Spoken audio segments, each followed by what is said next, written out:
Hey, what's up, everyone? Welcome to Well Talk. This is the official podcast of Worthwell. My name is Matthew Fernandez. I am your host. I am a licensed marriage and family therapist, and I'm super excited to start this season 2 as we jump right into this new topic that we're going to be discussing. There will be several parts to this, but this is part 1, and this topic is Latinos and mental health, breaking down the barriers. And when we talk about this, we're going to open up. We're going to talk about some things that are really, I feel like, just kind of repressed and just brushed under the rug in the Latino community. And I think a lot of it has to do with this negative stigma that has come along when you talk about and say the word psychology or mental health, or you say, hey, therapist or therapy, whatever that looks like for you. However you say those things, it sometimes can be misconstrued, and people, I think, have taken it to the extent of it's like, oh, it's a taboo in certain families and communities where it's like, we don't talk about that. Like, no, we don't go there. And so we want to break that stigma. We want to break down that barrier. And really, the question is, well, how do you start? Where do you start? And I think the important thing to remember in this is you start just like you would start with anything else, one step at a time. So we're going to start with the first step. And we're just going to say, let's talk. Let's open up. Let's start to just unravel some of what is going on. And as we do that, I think we'll start to see that there are some things that can be changed and some things that maybe might take time but can be changed for the better. Unfortunately, this has gone on for a long time, but it's really relevant still in the Latino community. And I think that's something that we really need to change. We need to do a reframe here, a shift. And even if that means we have to maybe switch up the terminology, that might be helpful as well. So, as a Latino male, I was fortunate enough to grow up in a home where my father had this open door policy with my brother and I and my mom. And we were always told, hey, you can talk to me or your mom, but my dad was telling me, like, and my brother, you can talk to us about anything. And it was always this thing of, like, my dad knew how to be stern and how to be consistent in that approach, but also knew how to be loving and kind and comforting as well. And that was something that helped my brother and I growing up, because we were able to express our emotions. We were able to share and be open with our dad. And so it was something that really helped me in my development and transition growing up. And as I talk about this, I think it wasn't always like that, however, with extended family or times where maybe I interacted with somebody that was not used to that and communicating those things. And really, and my dad has told us he had to teach himself how to do that, because my dad grew up without a dad. He never knew his biological father, so he had a stepdad, but at the same time, he didn't have that. So he pretty much taught himself how to be able to be a man who would talk and communicate openly with his family. And I'm super thankful because I was given that privilege. My brother was given that privilege as well. But when we're talking about being able to really focus in on what it means to open up, I think even as a culture, in society, it's hard a lot of times for males to do that, right? And when you add the Latino community on there and say, hey, let's talk about this, really it becomes this like, no, we're not going to talk about that. Essentially it's like, we don't go there. We just push through, we persevere, or we use our resiliency. And I'm totally for that. I'm an advocate for being resilient and for highlighting that. If you know and have listened to my previous podcast episodes, you know that that's what I talk about. I'm like, hey, reflect on your resiliency. But I also want to say that it's important to process the process as well. Keeping everything bottled up and holding on to it does not help. suppressing and repressing things is not the healthiest way to go about things. So when we have to look at ourselves and say, hey, are we emotional beings or not? Yeah, we are. And we tend to unfortunately wait until things are manifesting in a physical way for us to go and say, okay, maybe I need some support or help. And even at that, it's like, oh, no, I'm not going to talk to the doctor, or I'm not going to talk to a therapist or a coach or a psychiatrist or a psychologist, right? So I'm here to tell you that getting emotional support, getting help does not make you weak. If anything, it makes you strong and courageous because you're willing to face the things that most people don't want to face. You're willing to open up and not repress, which leads to progress in the process of what? Sharing and having someone who is a professional that can help you in that process. Emotions don't make us weak. So to all my Latinos out there, hey, emotions don't make us weak. They make us human. They make us relatable. That's how we relate to one another. So without emotions, we're what? We're robots. And just because we label an emotion doesn't mean that it's a bad thing. That brings awareness, that brings insight. So if we talk about stress, anxiety, or we talk about sadness, sorrow, and grief, that's okay too, because those are emotions and we feel them. To not feel is to not live when you really think about it. So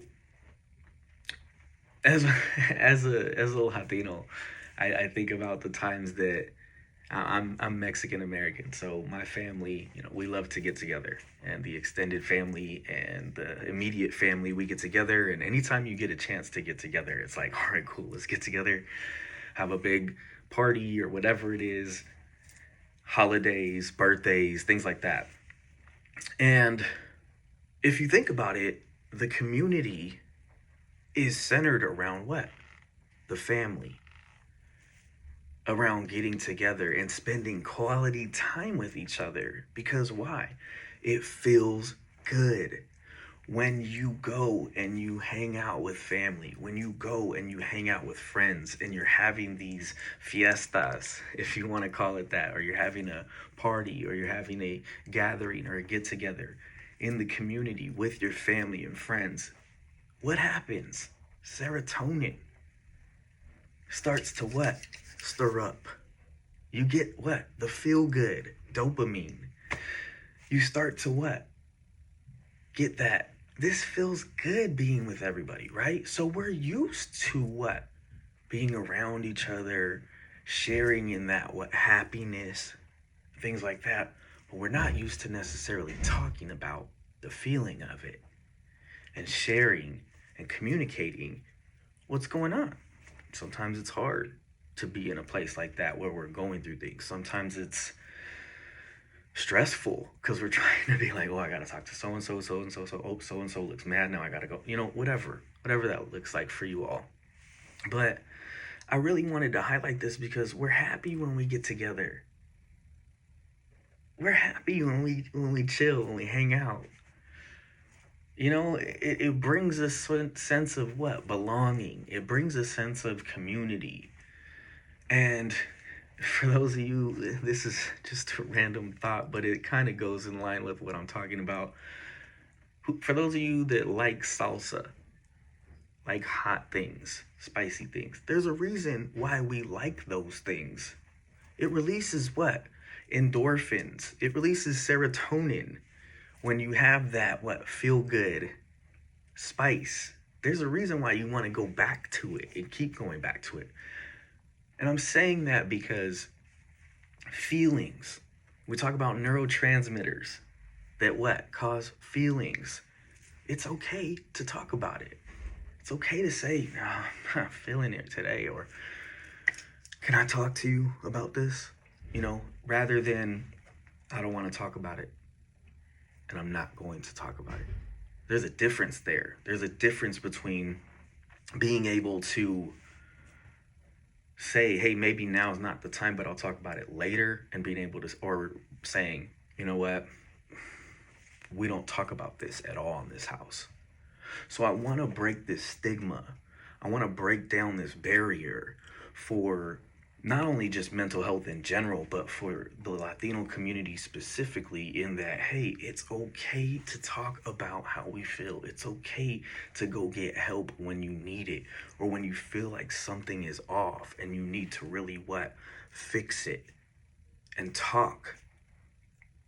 Sometimes it's not necessarily this easy cakewalk, right?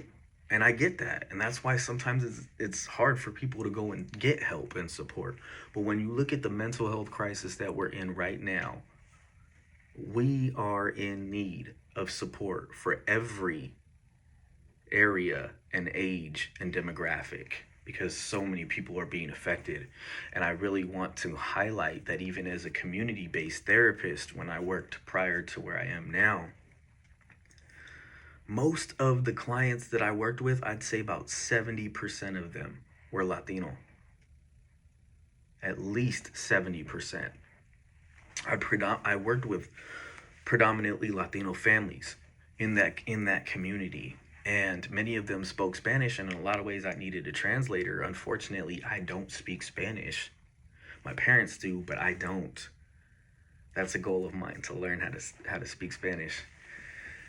But being able to communicate in a way where we were talking about how we felt and sharing, and really just breaking down the barrier of like, hey, it's okay to feel. It's okay to talk about it. It's okay to open up about it. It's okay to get help. In spite of even that language barrier was important. And there was something about that emotional connection that was made in both the clients and their families.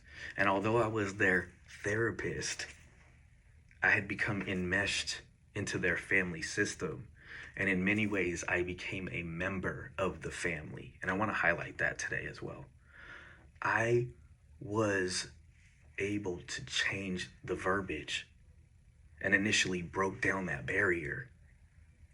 I was becoming relatable. I was showing emotion. I was being invited into their community, into their system, the family system there. And I say that because I made my approach down to earth. And so I'm not telling people that we shouldn't say therapist, or we shouldn't say psychologist or psychiatrist, but I am saying that sometimes to get in the door and get your foot in the door, you kind of have to be a little bit like, hey, all I'm here to do is what? Help. You can call me the helper. You can call me the coach. You don't have to call me a therapist.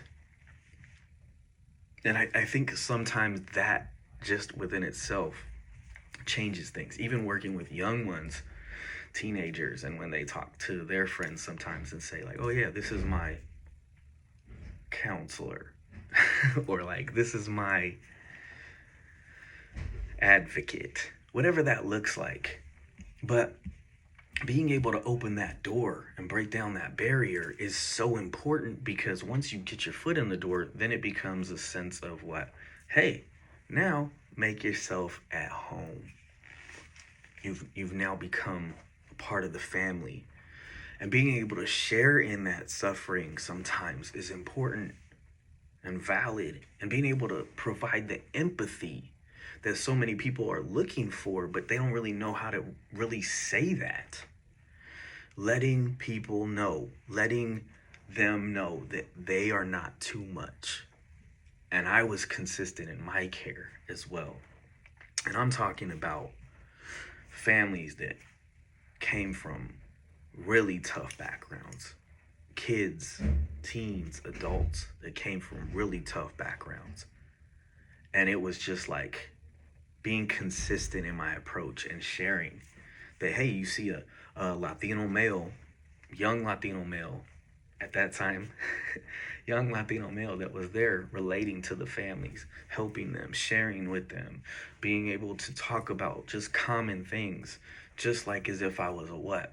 Part of the family. Sometimes we have to change it up a little bit, be a little unorthodox in our thinking and our style. And as a therapist, I really took that therapist hat off for a while and kind of became an advocate in a lot of ways. Just a coach. And I looked at it like, hey, we are the team. We're a team here. And I'm on the team too. You know what I mean? And so it was really impacting being able to do that, and I learned so much working in that specific community that now I see the need is even more prevalent now today. And you know what? The only way we're going to be able to heal from some of the things that we've experienced in our lives, the only way we're going to be able to really start the healing process is if we start to talk about it. And that's the hardest part, right? Because you're like, I don't want to talk about it. I don't need to go there. I can't go there. Generational trauma, prejudice, racism, all of the things that bring up past feelings. It's hard to talk about. And I get that. And I don't know your story specifically, but I have my own personal story too. My father has his, my mother, my brother, my family as well. I mean, being pulled over, my dad being pulled over in front of his house and handcuffed and put on his car with people asking, the police asking, what are you doing around here? Officer, I live here. But he didn't look like he fit in that community. So the profiling, the prejudice of being told you're a dumb Mexican, you're a dirty Mexican, you're not going to be able to go to a 4-year. You're not going to be able to go to, and I say 4-year college. You're not going to be able to go to get your master's degree. You're not going to be able to get licensed. You're not smart enough. You're not qualified. Well, let me tell you this. I've broken down those barriers, and I'm here today to tell you that you can do the same thing too. I'm here to tell you all that it's time to heal from the past. And I'm not saying it's going to be an easy process because we got a lot of work to do. But I am here to say that we got to start somewhere, right? And every step forward counts.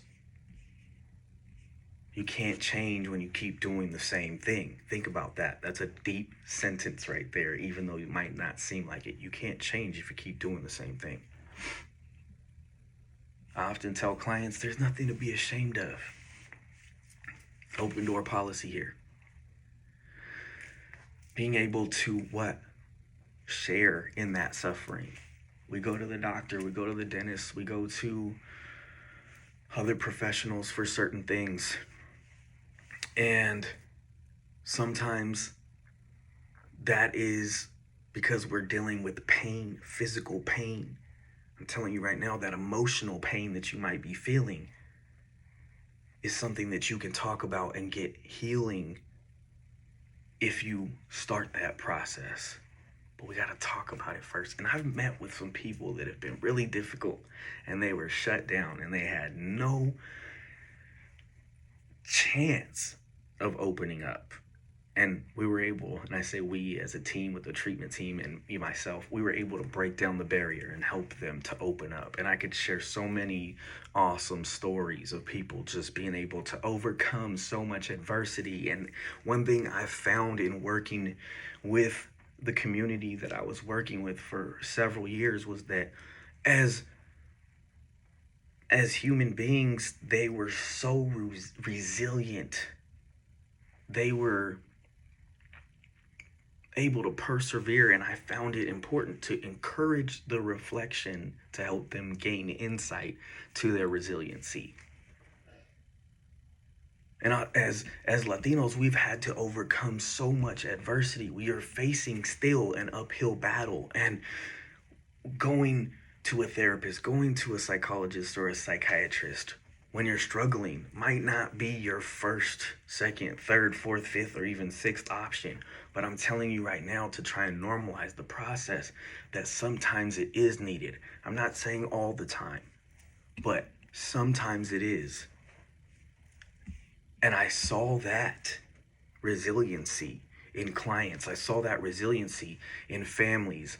I saw that resiliency in their ability to persevere. And I said, let's take that and run with it. And I can honestly say